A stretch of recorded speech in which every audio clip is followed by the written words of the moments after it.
14তম জাতীয় তাবলীগ ইজতেমা 2025 তারিখ 23 এবং 24শে জানুয়ারি। যদিও আর একটা দিন বেড়ে গেছে, আজ কয় তারিখ? 25 তারিখ না?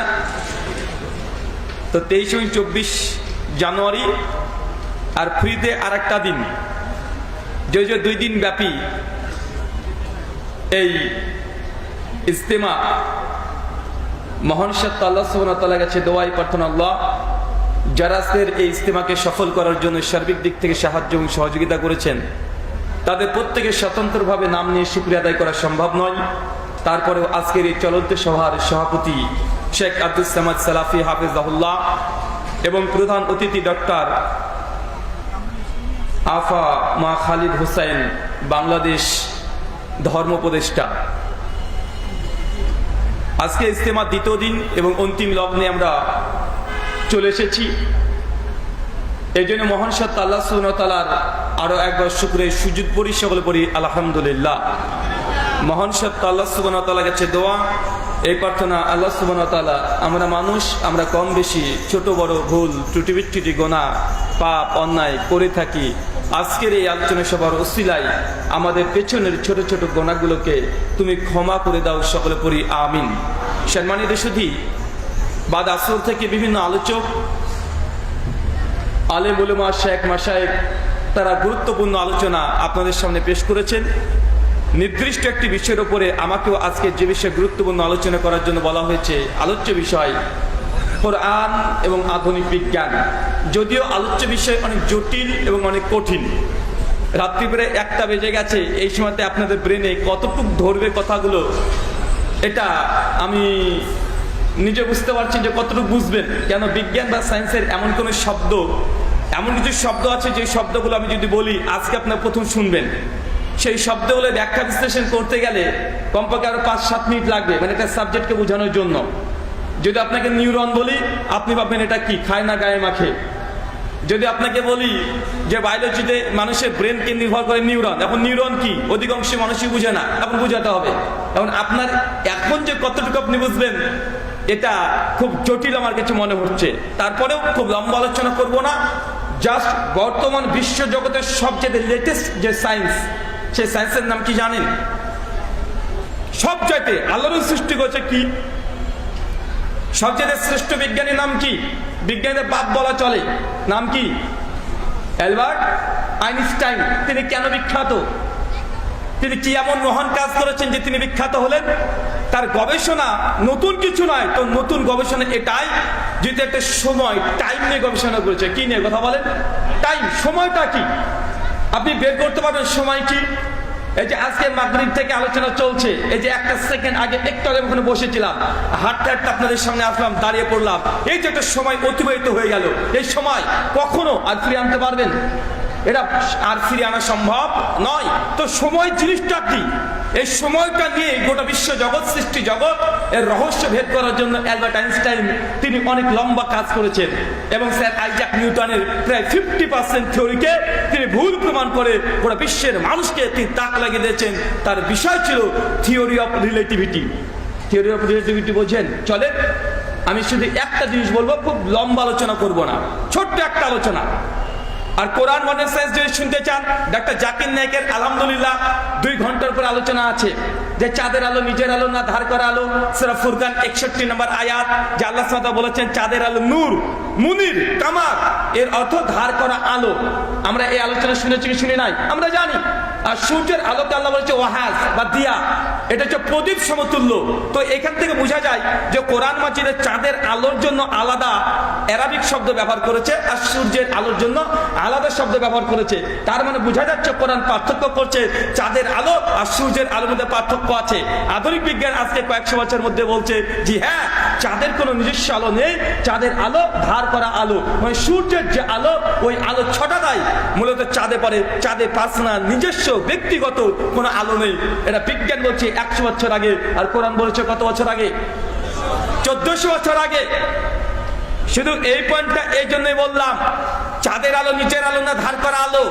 এখানে পৃথিবীর অনেক মানুষ অনেক রকমের মন্তব্য পৃথিবীর ইতিহাসে পাওয়া যায়। শুধু মানুষের মন্তব্য নয়, পৃথিবীতে অনেকগুলো ধর্ম আছে, ধর্মগ্রন্থ চাঁদের আলো প্রসঙ্গে কথা বলেছে। যে ধর্মগ্রন্থ চাঁদের আলো প্রসঙ্গে কথা বলতে গিয়েছে তারাই পা পিছলে উল্টে পড়ে গেছে। তার মধ্যে বাইবেল, কি বললাম, বাইবেল কাদের ধর্মগ্রন্থ? খ্রিস্টানদের। Old testament book of Genesis chapter 1 versus 16 আর 17 পরিষ্কার ভাবে বাইবেল বলছে যে চাঁদের আলো এটা নিজের আলো, সূর্যেরও নিজের আলো। ঈশ্বর চাঁদকে সৃষ্টি করলেন রাতকে তারপরে রাজত্ব করার জন্য, আর সূর্যকে সৃষ্টি করলেন দিনকে রাজত্ব করার জন্য। আগেকার বিজ্ঞানী আগেকার বাইবেলের কমেন্টারি সবাই বলেছে চাঁদের নিজস্ব আলো আছে, কিন্তু কোরআন মাজিদ বলছে চাঁদের নিজের আলো নেই। এখন বলেন তো বিজ্ঞানের মানদণ্ড যদি দেখি এখন কোন গ্রন্থ সঠিক কথা বলেছে? কোরআন মাজিদ। বাইবেল এসেছে আজ থেকে 2000 বছর আগে, ওল্ড টেস্টামেন্ট এসেছে 3000 বছর আগে, নিউ টেস্টামেন্ট 2000 বছর আগে, আর কোরআন মাজিদ এসেছে 1500 বছর আগে। একই সময়কার গ্রন্থগুলো। আল্লাহ নবী জিন্দেগিতে কোনোদিন অ্যাস্ট্রোলজি নিয়ে পড়াশোনা করে নাই, জ্যোতির্বিদ্যা নিয়ে পড়াশোনা করে নাই। সেই সময় আল্লাহ নবী আলাইহিস সালাম রকেটে চড়ে তিনি যে রকেট সায়েন্স আবিষ্কার করছে এমন কিছু কথা বলেন। আর তিনি এমন সময় এসেছে যে সময় এরকম হ্যালোজেন লাইট তো দূরের কথা, সাইকেলে ভল্টিউ আবিষ্কার হয় নাই, আবিষ্কার হয়েছে। মানুষ পানি পান করার জন্য ধুধু প্রান্তে মরুভূমিতে কিলোমিটার পর কিলোমিটার ঘুরে বেরিয়েছে। আপনি ঢাকার মানুষ, আপনি বুঝবেন না যে রাজ্য কত গভীর হতে পারে, রাজ্য কত ভয়ঙ্কর হতে পারে। আপনার ঢাকার মানুষ বুঝতে পারবেন না, আমরা কলকাতার মানুষ বুঝতে পারবো না যারা শহরে আছি। কেন? রাত যত গভীর হয় এই সিটিগুলো, ক্যাপিটাল সিটি যা আছে সবগুলো আরো সৌন্দর্য তো ফুটে ওঠে কি ওঠে না? কিন্তু আপনি এখনো বুঝতে পারছেন না 1400 বছর আগে হারিকেনে কাঁচ আবিষ্কার হয় নাই, এই হ্যালোজেন লাইট তো দূরের কথা। সন্ধ্যা লাগলে রাতের যে অন্ধকার কত ভয়ঙ্কর হতে পারে এটা আপনি কল্পনা করতে পারবেন না। এখনো যারা গ্রামে বসবাস করে 2 দিন 3 দিন যদি বৃষ্টি চলে আসে, ইলেকট্রিক না থাকে, রাজ্য কত ভয়ঙ্কর বোঝা যায় কি যায় না? বোঝা যায়। তো আল্লাহ নবী কথা বলে বলছে 1400 বছর আগে তিনি কিভাবে বুঝলেন চাঁদের আলো নিজের আলো না, এটা ধার করা আলো? কেন বাইবেলের লেখক কেন বুঝতে পারলো না?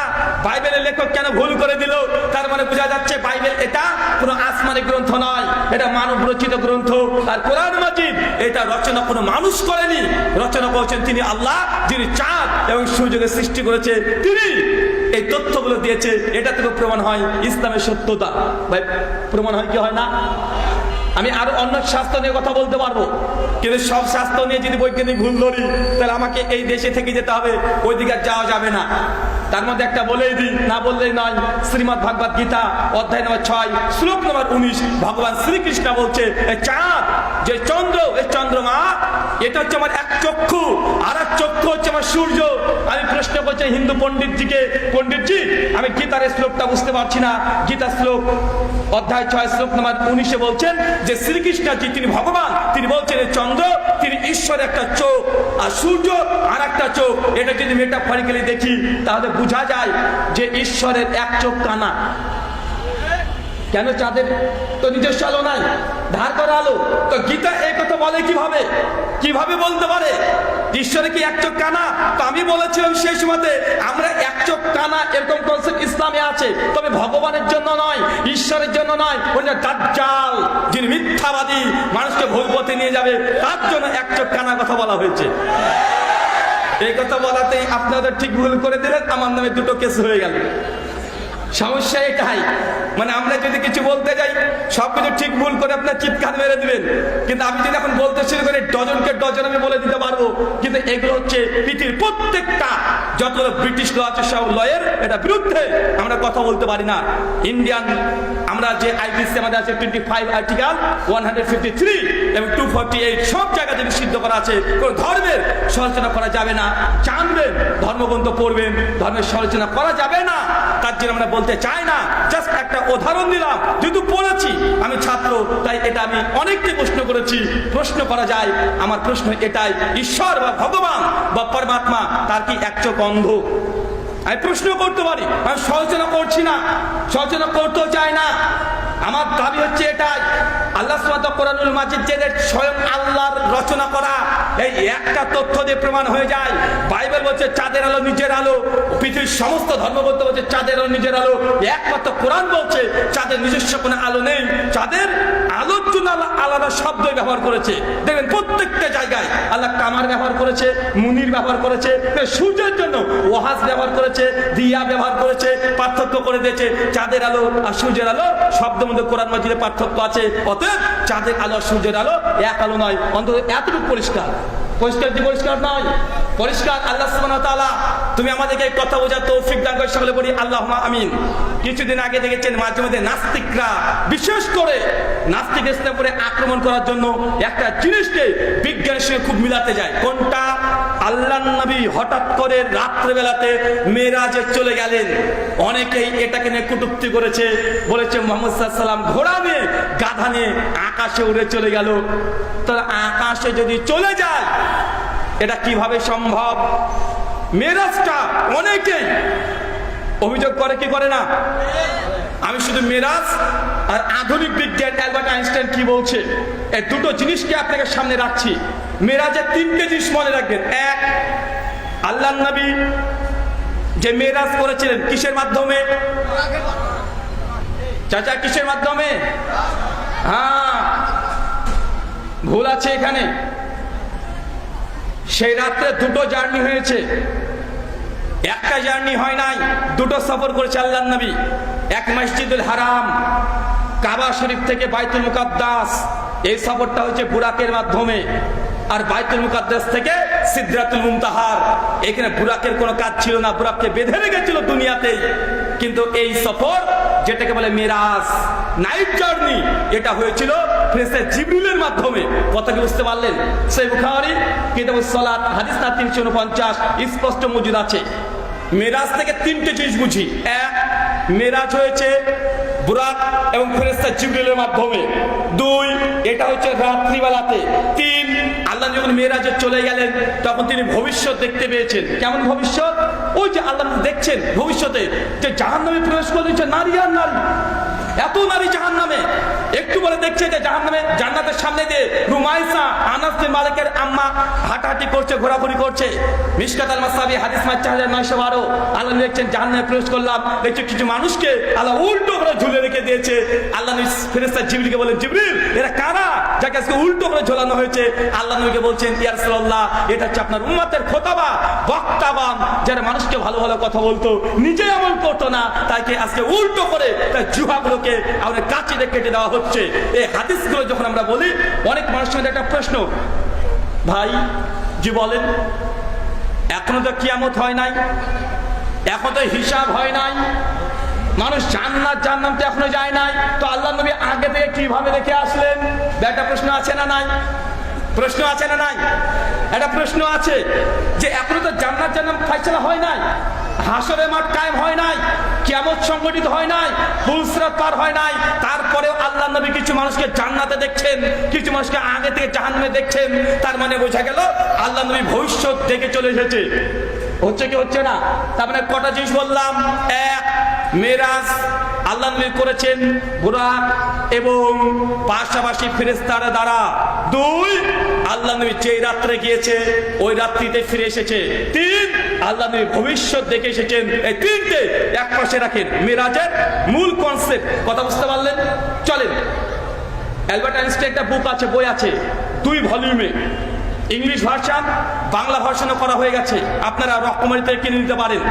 বইটার নাম থিওরি অফ রিলেটিভিটি। এটাকে সংক্ষিপ্তকরণ করে লিখেছে টাইম ট্রাভেলস। আচ্ছা, টাইম ট্রাভেলস সম্পর্কে কে কে জানেন একটু হাত তোলেন তো।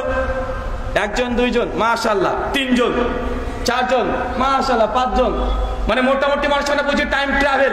আচ্ছা, টাইম ট্রাভেলের মূল থিওরিটি অ্যালবার্ট আইনস্টাইন তিনি বলছেন এই যুগে এসে যে কখনো যদি আমি অ্যালবার্ট আইনস্টাইন এমন কোনো যন্ত্র আবিষ্কার করতে পারি, এমন একটা যানবাহন আবিষ্কার করতে পারি যে যানবাহনের গতিবেগ হবে আলোর গতিবেগে। কিসের গতিবেগে চাচা?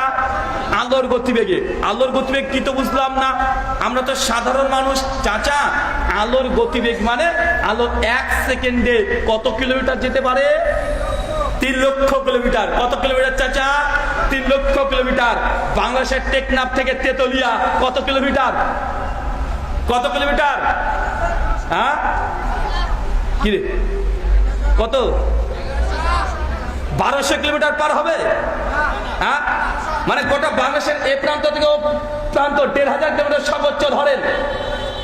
লাইট 1 সেকেন্ডে 3 লক্ষ কিলোমিটার যেতে পারে। চিন্তা করতে পারছেন কত দ্রুত? আকাশে যেমন বিদ্যুৎ চমকায়, প্রথমে সাউন্ড পান না প্রথমে আলো পান? প্রথমে আলো আসে, তারপর সাউন্ড আসে। কেন? সাউন্ডের চাইতে আলোর গতিবেগ বেশি। অ্যালবার্ট আইনস্টাইন বলছে, আমাদের কাছে যদি এমন কোনো ম্যাটার পাই, এমন কোনো পদার্থ পাই, যে পদার্থের সাহায্যে এমন কোনো রকেট তৈরি করব বা যানবাহন তৈরি করব যে যানবাহনটা আলোর গতিবেগে ছুটতে পারে, তাহলে আমি মানুষকে ভবিষ্যতের মধ্যে প্রবেশ করতে সক্ষম হব। কথা বুঝতে পারলেন? উনি বলছে মানুষকে ভবিষ্যতের মধ্যে প্রবেশ করতে সক্ষম হব। এবার চলেন তার এই থিওরি, গোটা থিওরির মূল এটা একটা অংশ আছে, time travel, twin paradox, time dilation. এই তিনটে আমি জাস্ট একটাকে বুঝাবো আপনাকে, যেটা মেরাজের সঙ্গে একদম সম্পৃক্ত। চলেন এবার হাদিস একদিকে, অ্যালবার্ট আইনস্টাইনের থিওরি একদিকে।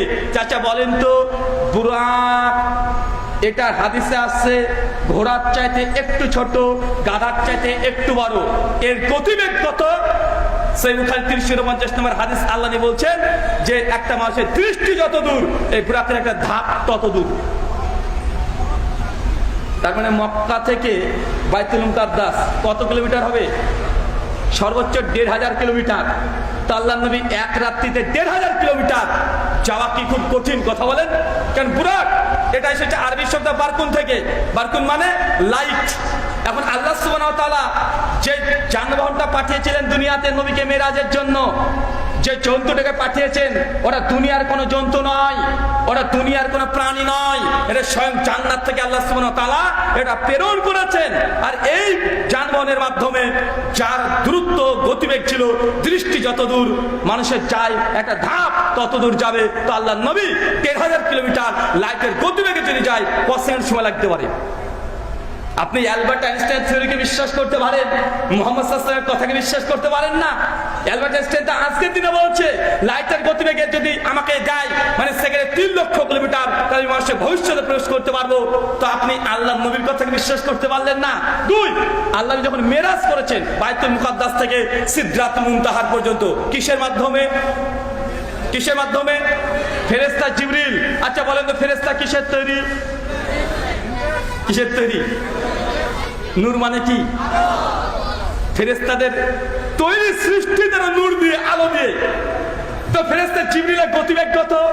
সূরা মারিজার 4 নম্বর আয়াত আল্লাহ বলছে, ফেরেশতা জিবরিল যখন এবং মালিকুল মউত যখন মানুষের রূহগুলোকে কবজ করে আসমানে নিয়ে যায়, তোমাদের 50,000 বছর সমান আল্লাহ একদিন, মানে ফেরেশতারা মানুষের যখন রূহটাকে কবজ করে নিয়ে চলে যায়, তাদের যা গতি, মানে সেকেন্ডে 3 লক্ষ কিলোমিটার। অ্যালবার্ট আইনস্টাইন বলছে কোরআন মাজিদেও ফেরেশতাদের গতিবেগের কথা বর্ণনা করা আছে। তা আল্লাহর নবী যদি স্বয়ং জিবরিলের সঙ্গে মেরাজে যায়, লাইটের গতিবেগে যায়, তো এটা আধুনিক বিজ্ঞানের পক্ষে না বিপক্ষে? আমাদের ইন্ডিয়ান একজন নেত্রী আছে, 2 বছর আগে তিনি চিৎকার মেরে বলেছিলেন যে তোমারা মোহাম্মদ এক ঘোড়ে পর সওয়ার হোকর মেরাজ পে গয়া থা। এটা নিয়ে কটূক্তি করেছিল। অবশ্যই গোটা নিয়ে আন্দোলন হয়েছিল। বলছে এটা বিশ্বাসযোগ্য নয়, ঘোড়াতে চড়ে স্বর্গে চলে গেছে। আমি সেই সময়তে বলেছিলাম রামায়ণ, রামচরিত মানস, রামায়ণ প্রায় 300 খানা আছে, একখানা দুখানা নয়। বাংলা ভাষাতে কয়েকটা রামায়ণের কথা শুধু হয়তো আপনারা বাংলাদেশিরা না জানতেও পারেন। একটা কৃতিবাসী রামায়ণ পাওয়া যায়, বাল্মীকি রামায়ণ পাওয়া যায়, আরো পাওয়া যায় রামচরিত মানস, স্বতন্ত্র 300 খানা রামায়ণ পাওয়া যায়। তাহলে রামচরিত মানসে বলছে যখন দেবী সীতাকে স্বয়ং রাবণ হরণ করে নিয়ে চলে গেল, রাম সরাসরি তখন খুঁজে বেড়াচ্ছে লক্ষ্মণকে, বলছে ভাই আমার, তোমার মানে আমার স্ত্রী তোমার বৌদিকে কে হরণ করে নিয়ে চলে গেল? গোটা বন জঙ্গল রামকে বেড়াচ্ছে, মানে কাঁদছে, মানে ভগবান কাঁদছে, বউ চুরি করে নিয়ে চলে গেছে। কথা বুঝতে পারলেন? বউকে নিয়ে চলে গেছে, এই জন্য কাঁদাকাটি করছে, অপমান অপদস্থ করার জন্য নয়। লক্ষ্মণকে বলছে ভাই লক্ষ্মণ, তোমার বৌদি কোথায়? তাকে খুঁজে পাচ্ছে না, কে তাকে নিয়ে চলে গেছে। সঙ্গে সঙ্গে রামের ভক্ত হনুমান ও ছুটে চলে এসেছে, নমস্কার করে পায়ের কাছে পড়ে গেছে, বলছে আমি জানি কে নিয়ে গেছে। আমাদের মাতা সীতাকে নিয়ে গেছে হচ্ছে রাবণ, আর রাবণ নিয়ে গেছে তার লঙ্কাতে। তার লঙ্কা হচ্ছে স্বর্ণের লঙ্কা। আমি সেই সময়তে বলেছিলাম একবার রামচন্দ্রের যে রাজত্ব, রামের যা রাজত্ব, আর সেই সময় রাবণের যা রাজত্ব, রামায়ণের যা বর্ণনা করা আছে, রামায়ণের বর্ণনা পরিষ্কার ভাবে যে রাবণের রাজত্ব যা ছিল সে স্বর্ণ দিয়ে, গোটাটাই স্বর্ণ। আর রামের যা রাজত্ব, স্বর্ণ তো দূরের কথা, ইট ঢেল পাথর দিয়ে, তার মানে রামের চাইতে রাবণের বুদ্ধি বেশি। বুঝতে পারলেন না মনে হয়?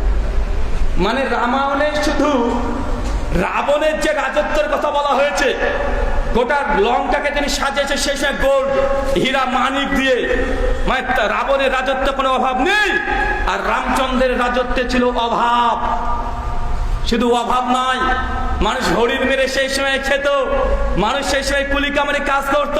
কিন্তু রাবণের যা বর্ণনা করা হয়েছে, মানে এরা কোটিপতি, মিলিয়ন বিলিয়ন ট্রিলিয়ন পতি। তো রামের ভক্ত হনুমান যখন এসে বলছে যে আমি জানি রাবণ তাকে নিয়ে গেছে, সঙ্গে সঙ্গে তাকে বর দিয়ে বলছে, দেখেন যদি দেবী সীতাকে উদ্ধার করতে হয়, আজকে সূর্য ওঠার আগে দেবী সীতাকে উদ্ধার করতে হবে। এখন রাম ভক্ত হনুমান যে কোনো মূল্যে তার প্রভুর স্ত্রীকে তাকে হরণ করে নিয়ে আসতে হবে। এখন কি করবে? টাইম হচ্ছে সূর্য যেন ডুবে না যায়। সঙ্গে সঙ্গে হনুমান করেছে কি, একদম রামকে প্রণাম করে জয় শ্রীরাম বলে চিৎকার মেরে একদম ছুটে আকাশে চলে গেছে। ও হনুমান গিয়ে সঙ্গে সঙ্গে ওই যে আপনার সূর্য আছে ওটাকে ধরে টুক করে গেলে খেয়ে নিয়েছে। বুঝতে পারলেন না মনে হয়? আমার সাদা মনে সাদা প্রশ্ন, যেহেতু আমি বিজ্ঞান সায়েন্স কম বেশি একটু হলেও পড়েছি, আর আমি কোনো হুজুর বা মাদ্রাসা ব্যাকগ্রাউন্ড থেকে পড়িনি। বিজ্ঞানের বই আমাদেরকে শেখানো হয়েছে যে এই পৃথিবী চাচা, এই পৃথিবী দেখছেন গোটা পৃথিবী, মানে বাংলাদেশ ভাবিয়েন না আমার, পৃথিবী বলতে শুধু বাংলাদেশ নয়, মানে পৃথিবী প্রায় 220টা রাষ্ট্রকে নিয়ে, আমেরিকা, কুয়েত, কাতার, বাহরাইন, সৌদি আরব থেকে শুরু করে চীন, নেপাল যা আছে সবগুলো মিলে একটা পৃথিবী। আপনি জানেন এই যে পৃথিবী যত বড়, ওই যে আকাশের দিনের বেলা সূর্য দেখা যায়, সূর্য দেখতে পান, তাহলে সূর্য দেখতে কতটুকু? কতটুকু আবার ভাতে, মানে আমি যেটা থালেতে ভাত খাই ওই থালের সমান, তাই মনে হয় না চাচা? সূর্য কতটুক? আপনার ওই যে চাঁপাই নবাবগঞ্জে শেখ আব্দুর রাজ্জাক বিন ইউসুফ বলেন, চাঁপাই নবাবগঞ্জের ভাষায় ওই যে পাকানো কালাই রুটি, কালাই রুটি আছে না, মানে সূর্য বার কত বড়, কালাই রুটির সমান। আসলে জানেন সূর্য কত বড়? এই গোটা পৃথিবী যত বড় দেখছেন এরকম 13 লক্ষ গুণ একটা সূর্য। মানে পৃথিবীর মতো এই গ্রহ 13 লক্ষটা গ্রহ যদি সূর্য মধ্যে ঢুকিয়ে দেন, সূর্য টুক করে গেলে হজম করে নিয়ে রেখে দিতে পারবে, এত বড়। তাহলে বাবা এত ছোট কেন মনে হয়? চাচা কখনো বিমানে উঠেছেন? আকাশে যেমন বিমানে উঠবেন তখন দেখবেন ঢাকা বলে কিছুই নাই, শুধু নদী দেখা যায় নাকি? ঢাকা কথা বলেন, বড় বড় বিল্ডিং তো দূরের কথা, মাত্র 3000 কিলোমিটার উপরে যদি উঠে পড়েন, মাত্র 3000 কিলোমিটার উপরে। যারা হজ উমরাতে কমপক্ষে গিয়েছেন বিমানে, তারা দেখবেন নিচে তাকাবেন কিছুই দেখা যায় না, মানে গোটা বাংলাদেশ মনে করেন আপনার হাতের উপরে আছে, মানে বাংলাদেশ কোনটা উপর থেকে দেখতে পাবেন না। কেন? যত দূরত্ব বাড়বে জিনিস তত আস্তে আস্তে ছোট হতে শুরু করবে। তো পৃথিবীর চাইতে সূর্যের দূরত্ব 15 কোটি কিলোমিটার। কত কিলোমিটার? তার জন্য মনে হয় যে চাঁপাই নবাবগঞ্জের এই পাকানো কালাই রুটির সমান সূর্য, কিন্তু সূর্য ছোট নয়, পৃথিবীর মতো একটা নয়, দুইটা নয়, 1 লাখ নয়, 2 লাখ নয়, 13 লক্ষ গুণ বড় একটা সূর্য। আমার সাদা মনে সাদা প্রশ্ন, বিজ্ঞানের বইতে এটা পড়েছি। কিন্তু আমাদের হনুমানজি তিনি যে টুক করে হনুমান হয়েও পৃথিবীর মধ্যে থেকেও উনি সূর্যকে গিলে খেলেন কিভাবে? আর খেলো তো খেলো, রামায়ণে লেখা খেয়েছে, বেরিয়েছে কোন দিক দিয়ে? তাই সূর্য তো আমরা দেখতে পাচ্ছি আজকেও, কিভাবে যে বেরোলো রামায়ণের সমাধান আমি পাই নাই, আমি দুঃখিত। খাওয়ার কথা আছে, কোন দিক দিয়ে বের হয়েছে এই কথা কিন্তু পাওয়া যায় না। তো আমার তখন বলেছিলাম তাকে, যিনি আল্লাহ নবীর মেরাজ নিয়ে যে নেত্রী অভিযোগ করেছে, তাকে বলেছিলাম তাহলে হনুমান কিভাবে সূর্যটাকে গিলে খেলো? বুঝলাম হনুমান আমাদের এই বুড়া উঠতে পারবে না, তোমার হনুমান কিভাবে উঠলো? হনুমানের কি পাখা আছে? কথা বলেন। আরে হাদিসে যেটা আছে, বুড়া দুনিয়ার কোনো প্রাণী নয়, এটা জান্নাতি প্রাণী, স্পেশাল ভাবে আল্লাহ তৈরি করা, স্পেশাল ভাবে সৃষ্টি করা হয়েছে নবীকে মেরাজের জন্য। যদিও ইমাম হাজাজ খলিফাতুল বাড়ির মধ্যে বুরাকের কথা আরো উল্লেখ করেছে। নবী ইব্রাহিমকে আল্লাহ সুবহানাহু ওয়া তাআলা বুরাক ব্যবহার করতে দিয়েছিলেন কয়েকবার, কিছু কিছু রিওয়ায়াত পাওয়া যায় হাসান সনদে। তার মানে বুঝতে পারলাম আল্লাহর নবী মেরাজে গিয়েছেন কিসের মাধ্যমে চাচা? ফেরেশতা জিবরিলের মাধ্যমে। জিবরাইল কিসের তৈরি? নূরের তৈরি। নূর মানে আলোর তৈরি। অ্যালবার্ট আইনস্টাইন বলছেন কেউ যদি আলোর গতিবেগে ছুটতে পারে তাহলে একটা সময় ও ছুটে চলে যাবে, যেতে যেতে যেতে এমন একটা পর্যায়ে চলে আসবে এই পৃথিবীর প্রথম আসমান। যদিও সায়েন্সের ভাষাতে আসমান, প্রথম আসমান দ্বিতীয় আসমান বলে কিছু হয় না। আসমান বলতে ব্ল্যাঙ্ক খালি স্পেসকে তারা বোঝায়। তারা বলছে এই ব্ল্যাক হোলকে যদি ভেদ করে চলে যায় তার জন্য পৃথিবীর এই টাইম তো চলবে, কিন্তু ওই ব্যক্তির জন্য টাইম স্থির হয়ে যাবে। বুঝতে পারলেন না মনে হয় চাচা? একটু জটিল এই সায়েন্সটা। কি যদি আলোর গতিবেগে চলে যান, চলে গেছেন ব্ল্যাক হোল, এই আমাদের প্রথম গ্যালাক্সি যেটা আছে মিল্কি ওয়ে গ্রহ, এই গ্যালাক্সি যদি ভেদ করে চলে যেতে পারেন তাহলে আপনি যে চলে গেছেন তো আপনার জন্য টাইম আর যাবে না, স্থির হয়ে গেলেন। আপনার বয়স যদি হয় 25 বছর তো 25ই থাকবে, বয়স আর বাড়বে না। টাইম নেই ওখানে।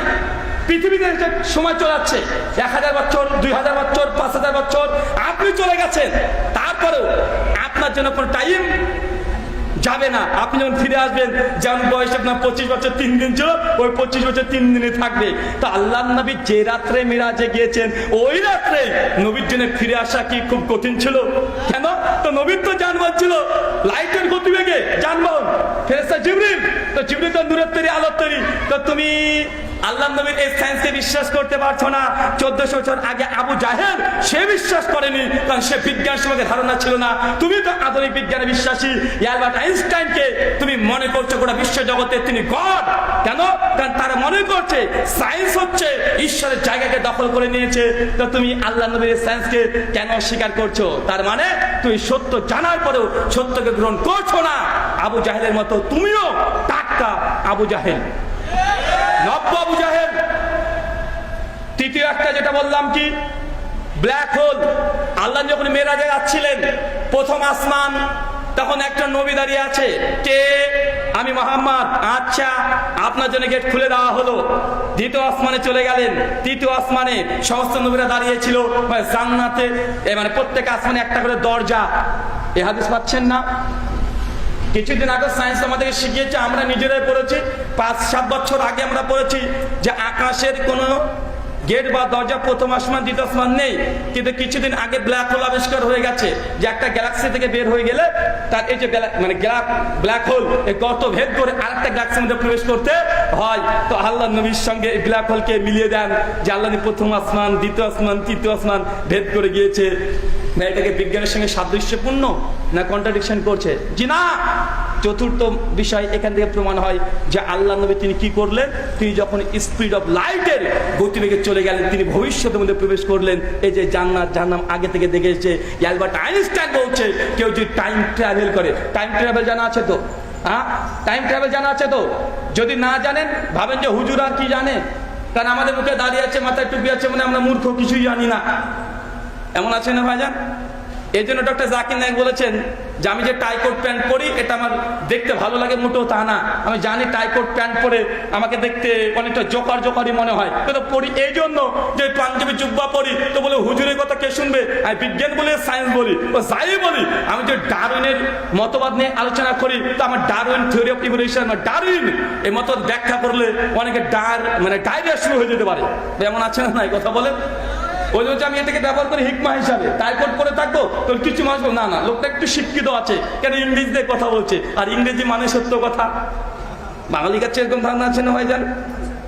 তো আল্লাহ নবী যে তিনি ভবিষ্যৎ দেখেছেন, Albert Einstein theory of relativity এ কথাই বলছে কেউ যদি লাইটের গতিবেগে মানে ছুটে চলে যায় তাহলে সে ব্যক্তি ভবিষ্যতের মধ্যে প্রবেশ করতে পারবে।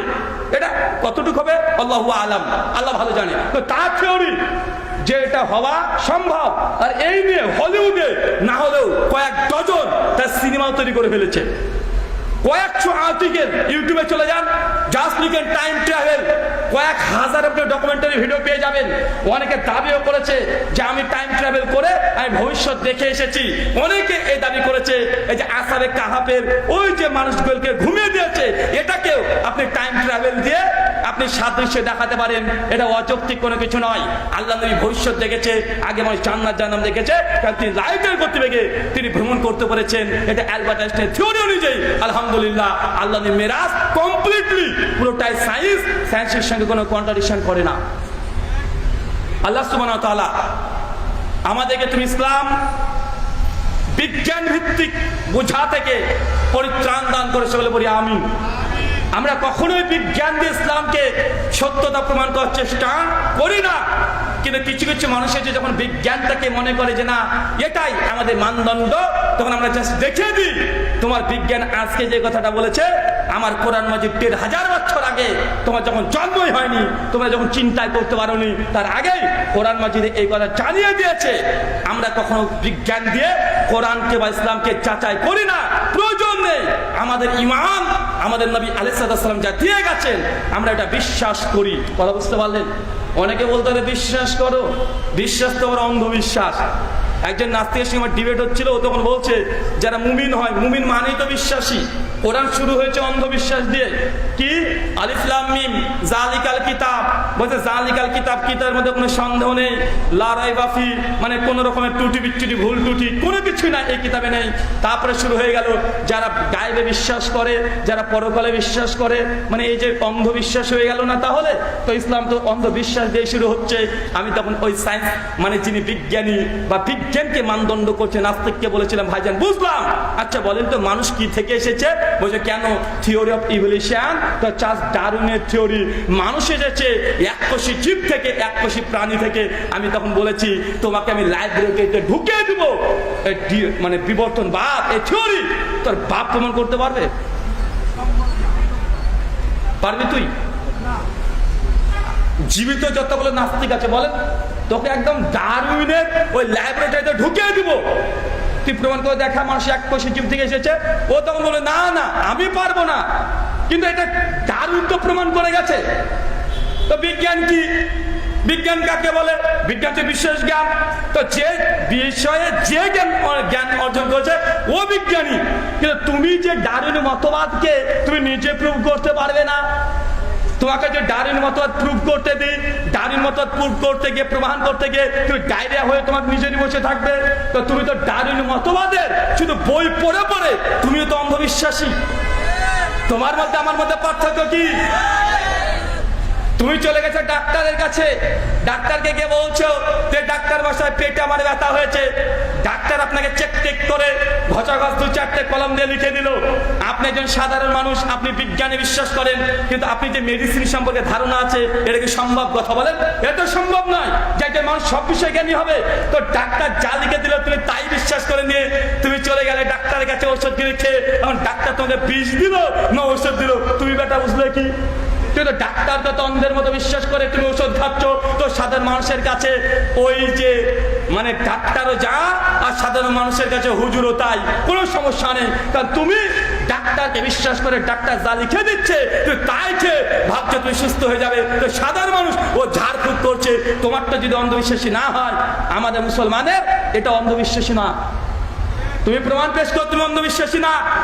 তোমাকে যদি এখন বলি বিবর্তনবাদের থিওরি বলো, আবর্তনবাদের থিওরি বলো, মানে বিবর্তনবাদ এটা শেষ না করতে করতে আবার আপনার কাঁধে পড়ে যদি আবর্তনবাদ চাপিয়ে দিই, আপনি নিজে ভাববেন যে সারা জীবনে শিখবো কতগুলো রে ভাই, আর কতগুলো শিখবো। তো বিজ্ঞান কাকে বলে? যে বিষয়ে বিশেষ জ্ঞান যে অর্জন করবে সে বিজ্ঞানী। মেনে নিলাম তুমি তো জ্ঞান অর্জন করোনি, তুমি তো তাদের লেখা বইপত্র পড়ে কিছু ডেটাবেস পেরে তুমি সেটাকে বিশ্বাস করছো।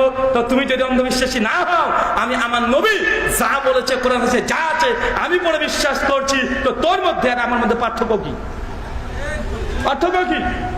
আমার নবী বলেছে আমি মানছি, তোমার ডারউইন বলেছে তুমি মানছো। আমার নবীর কথা ধরে নিলাম ফর সেক অফ আর্গুমেন্ট, যাই প্রমাণ করতে পারবো না। তুমিও তো ডারউইন মতবাদ প্রমাণ করতে পারবে না, তুমি তো আবর্তনবাদ থিওরিকে প্রমাণ করতে পারবে না। তোমাকে যদি এখনই বলা হয় তোমাকে আমি এত করে সেল দেবো, তুমি একটা প্রাণী আবিষ্কার করে দেখাও, তুমি কেন তোর 14 গোষ্ঠী পারবে না? শুধু তুই বই পড়ে পড়ে বিজ্ঞানী হয়েছো।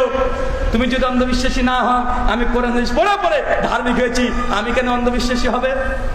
এই জন্য আমি বলেছি, সব জায়গাতে এই কথাই বলি যে তুমি মহারাজ সাধু বলে আজ, আমি আর চোর বটে। কবিগুরু রবীন্দ্রনাথ ঠাকুর বেশ ভালো কথাই বলে গেছে, মানে সব জায়গায় এমন কিছু পাওয়া যায়।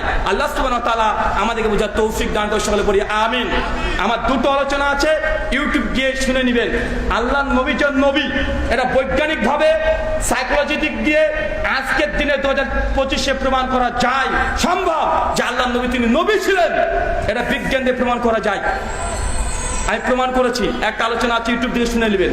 আর একটা আমার আলোচনা আছে এক্সিস্টেন্স অফ গড, ঈশ্বরের অস্তিত্বের প্রমাণ, যৌক্তিক, লজিক্যালি, রেশনালি কমপক্ষে 25খানা আর্গুমেন্ট দিয়ে প্রমাণ করেছি। কোরআন হাদিস দিয়ে নয়, কোরআন হাদিস দিয়ে তো প্রমাণ করা যায়, কিন্তু বিজ্ঞানিক বা সায়েন্সের যে থিওরি আছে ওগুলো দিয়ে এই প্রমাণ করছে আল্লাহর অস্তিত্ব, এটি অনিবার্য, থাকা সম্ভব। যে না হতো সৃষ্টি জগৎ অস্তিত্বে আসতো না।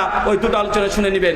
আল্লাহ সুবহানাহু ওয়া তাআলা যে কথা বললাম, প্রথমে আমাকে, তারপর আপনাদের প্রত্যেককে আমল করার তৌফিক দান করো, সকলে বলি আমিন। আমাদের মধ্যে যে অসুস্থ আছে, আল্লাহ সুবহানাহু ওয়া তাআলা তুমি আশ-শাফি, তুমি সুস্থতা দানকারী, আমাদের প্রত্যেককে তুমি শিফাই কুল্লিয়া দান করো, সকলে বলি আমিন।